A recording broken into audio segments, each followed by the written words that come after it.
guys, you know what time it is. It's time for another daily wisdom dive, and today we're taking a dive into Proverbs chapter 9. So let's go ahead and jump right in.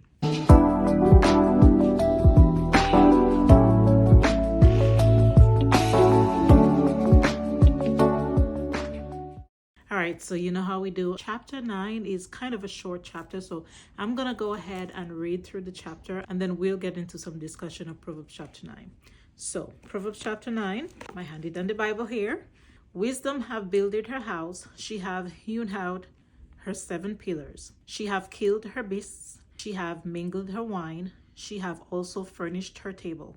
She have sent forth her maidens, she crieth upon the highest places of the city. Whoso is simple, let him turn in hither. As for him that wanteth understanding, she saith unto him, Come, eat of my bread, and drink of the wine which I have mingled. Forsake the foolish, and live and go in the way of understanding. He that reproveth a scorner getteth to himself shame, and he that rebuketh a wicked man getteth himself a blot. Reprove not a scorner, lest he hate thee. Rebuke a wise man, and he will love thee. Give instruction to a wise man, and he will be yet wiser. Teach a just man, and he will increase in learning. The fear of the Lord is the beginning of wisdom, and the knowledge of the holy is understanding. For by me thy days shall be multiplied, and the years of thy life shall be increased. If thou be wise, thou shalt be wise for thyself. But if thou scornest, thou alone shalt bear it. A foolish woman is clamorous. She is simple and knoweth nothing. For she sitteth at the door of her house, on a seat in the high places of the city, to call passengers who go right on their ways. Whoso is simple, let them turn in hither. And as for him that wanteth understanding, she saith to him, Stolen waters are sweet, and bread eaten in secret is pleasant. But he knoweth not that the dead are there, and that her guests are in the depths of hell. So that was the King James Version of Proverbs chapter 9, and we're going to go ahead and just get into the discussion. So Proverbs chapter 9 starts off with the feast and hospitality of wisdom.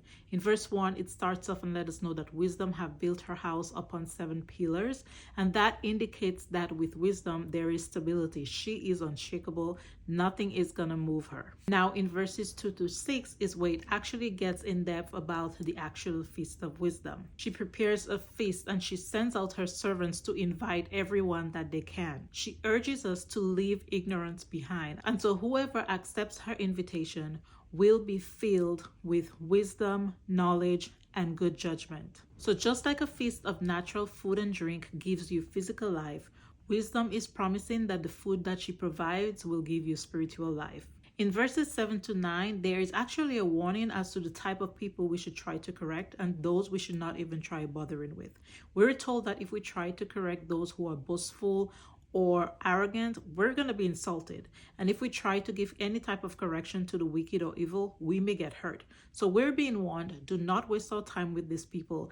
Instead, focus on the wise who are always interested in the truth, because when you correct them, they will accept truth and they will become wiser. Verses 10 to 12 tells us that the foundation of acquiring wisdom begins with honoring God.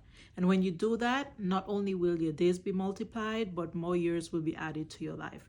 Now, you're the one who benefits from wisdom. So when you seek wisdom, don't do it for anybody else, but for yourself. So Proverbs chapter 9 ends in verses 13 to 18 with an illustration between foolishness and wisdom. Foolishness tries to imitate wisdom in that she cries aloud, she hangs out in the open, and she calls out to the simple.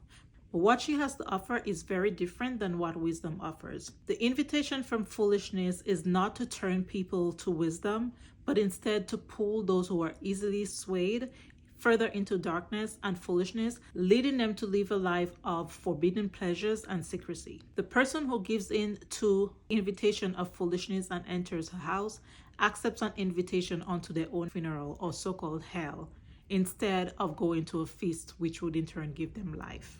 So that's my quick rundown of Proverbs chapter 9. Those were some of the points I was able to pull out of the chapter. Drop your comments down below. Let me know what you were able to pull out of chapter 9, and join me back here tomorrow where we take a dive into Proverbs chapter 10.